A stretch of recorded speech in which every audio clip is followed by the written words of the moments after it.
Lo primero, y creo que en las mesas anteriores se ha visto muy claro, es que la respuesta a la crisis ucraniana pues, ha sido una respuesta de una gran magnitud. Luego veremos algunas cifras, no muchas, pero sí voy a pasar algunas cifras que nos permitan ubicar eso.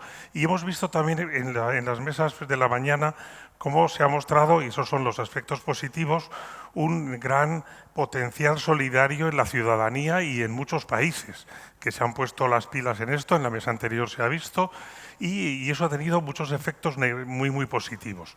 Pero también ha habido algunos aspectos negativos que se han comentado pues, en la mesa anterior, grandes sesgos. ¿Por qué los refugiados de una raza sí y los de otra no? La compañera polaca hacía alusión a eso. Y yo creo que debemos ser también sensibles a eso. Y luego se ha producido, no nos vamos a engañar, como en todas las crisis que vienen motivadas por conflictos armados, una gran instrumentalización política de buenos y malos, donde lo humanitario se ha metido junto con otros instrumentos. Los actores humanitarios aprendemos de lo que hacemos bien a veces, pero también de lo que hacemos mal. Entonces quiero citarles simplemente que, por ejemplo, tras el genocidio de Ruanda, fue cuando se aprobó el Código de Conducta de las ONGs y de la Cruz Roja para lo humanitario. Tras el huracán Mitch se pusieron en marcha iniciativas de mejora de la calidad y de la rendición de cuentas. Tras el tsunami de las costas asiáticas en 2004-2005 hubo también iniciativas de mejora de la coordinación. Quiero simplemente, no me detengo en los detalles, pero transmitir que todas las grandes crisis generan respuestas y aprendizajes en el sistema humanitario. Pero me parece que es importante situar en que esta crisis ni es la primera. Claro que es muy original, como decían en la mesa anterior, en cifras de población refugiada, pero es una crisis que se parece bastante a otras muchas crisis que ha habido antes. Gente que sufre y que demanda protección y asistencia. Nada original en la historia de la humanidad, lamentablemente. Creo que eso es importante, que hay más necesidades, muchas más crisis, y sin embargo los fondos están estancados.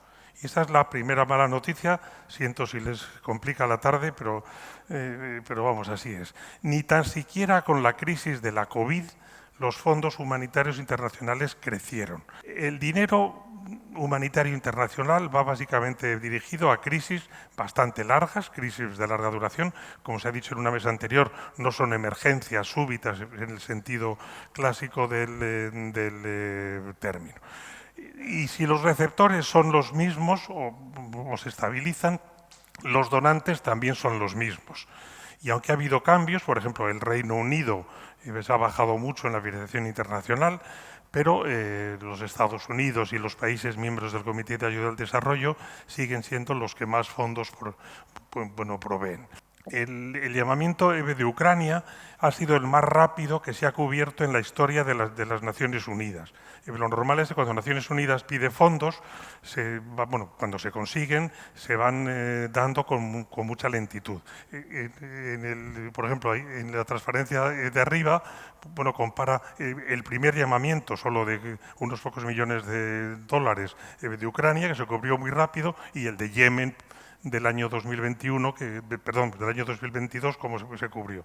Y hay gente que también analiza, esto es bastante cruel, pero creo que es bueno compartirlo para gente que nos dedicamos a este negocio, los fondos per cápita. Es decir, si tenemos tantos millones de dólares en la comunidad internacional y los dedicamos a una crisis con tanta población afectada, ¿cuánto le toca per cápita a una eventual persona afectada? Y los datos salen de más de casi $200 en el primer llamamiento de Ucrania y bastante menos de $1, no me acuerdo cuánto salía ahí, para Yemen. La crisis es la nueva normalidad, como dice algún autor. Es decir, vivimos en un mundo donde lo humanitario es más pertinente porque hay muchas crisis. No son ya, vuelvo a repetir esta idea, no son emergencias crónicas, sino que son crisis motivadas por muchas variables. Lo segundo es que algunas otras agendas internacionales no prestan mucha atención a esto. Y yo siempre aprovecho, y me lo perdonáis, para meter una cierta pulla con los ODS, porque los ODS son miopes a muchas cuestiones que tienen que ver con las crisis. El ODS 16 habla un poquitín de la paz, pero no nos dice que la violencia es lo que es un problema.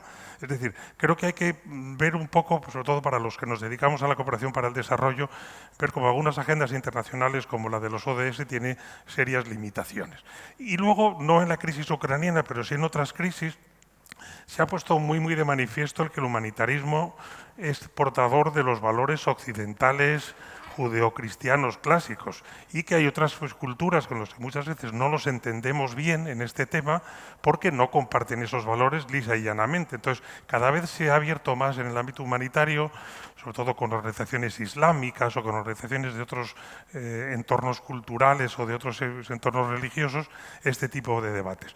Yo creo que hay que entender que no solo se protege el derecho humanitario, los derechos humanos con la Corte Penal, evidentemente que debe ser así, pero también se defiende incorporando tareas de protección, como se ha dicho en alguna mesa esta mañana, en las experiencias, al trabajo humanitario convencional.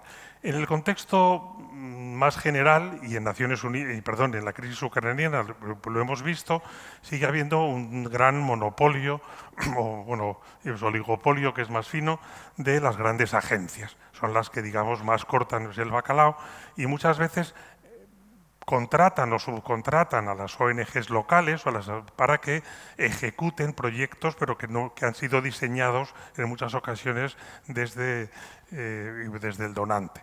La Cumbre Mundial del 2016, que fue en Turquía precisamente, ya ponía de manifiesto que ese modelo es bastante ineficaz porque gasta mucho en lo que se suele llamar costes de transacción, costes desde el donante hasta el hipotético receptor o receptora, pero es el que sigue estando ahí. Las diásporas son cada vez más importantes en la provisión de recursos para sus países de origen y en muchos casos eso está muy bien analizado, tanto en temas humanitarios como de desarrollo. En El Salvador, por ejemplo, hay miles de estudios que dicen que gran parte de la población salvadoreña vive de las remesas de los muchachos salvadoreños que fueron a Estados Unidos, pero en casos como Somalia o en otros muchos, el peso de las remesas es muy importante. Porque en algunas crisis está todo el mundo, pero en muchas otras crisis no hay nadie.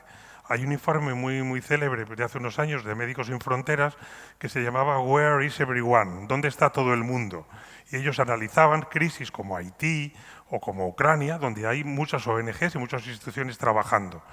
Pero cuando van a la República Centroafricana o a ciertas zonas de Yemen o a ciertas zonas de la República Democrática del Congo, no hay nadie.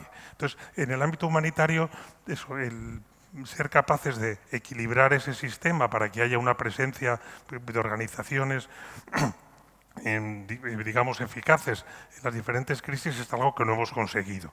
En los últimos años, más claramente que antes, es la necesidad de vincular el trabajo humanitario no solo más, sino mejor con el trabajo de desarrollo y de construcción de la paz.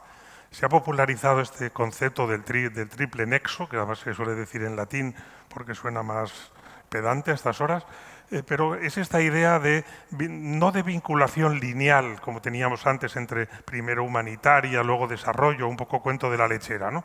Sino desde el inicio de las crisis plantear el trabajo humanitario más vinculado con el de construcción de la paz o con el de construcción de la paz en entornos pequeños también. Hoy en Ucrania no se puede construir paz con Rusia, lamentablemente, o muy difícilmente, pero sin embargo sí se puede en ciertos entornos de poblaciones que se han visto sometidas a la violencia, en las fronteras o esto, puede construirse paz. Es decir, no pensemos solo en la construcción de la paz macro, sino en la construcción de paz micro. Pero claro, hay veces que esto del triple nexo, por si nos interesa este tema, se ve a veces como una especie de problema de los humanitarios, que tenemos que vincularnos con los de desarrollo y con los de construcción de la paz. No, que se vinculen también ellos y ellas con nosotros, ¿no os parece? Es decir, que los actores de desarrollo incorporen más temas de prevención, más temas de reducción de riesgo de desastres, más temas de prevención de violencia o de conflictos bélicos. Pero yo creo que esta idea es una idea sugerente, pero ya digo, no solo como problema, entre comillas, de los humanitarios, sino como algo que debe plantearse todo el sector de la cooperación internacional.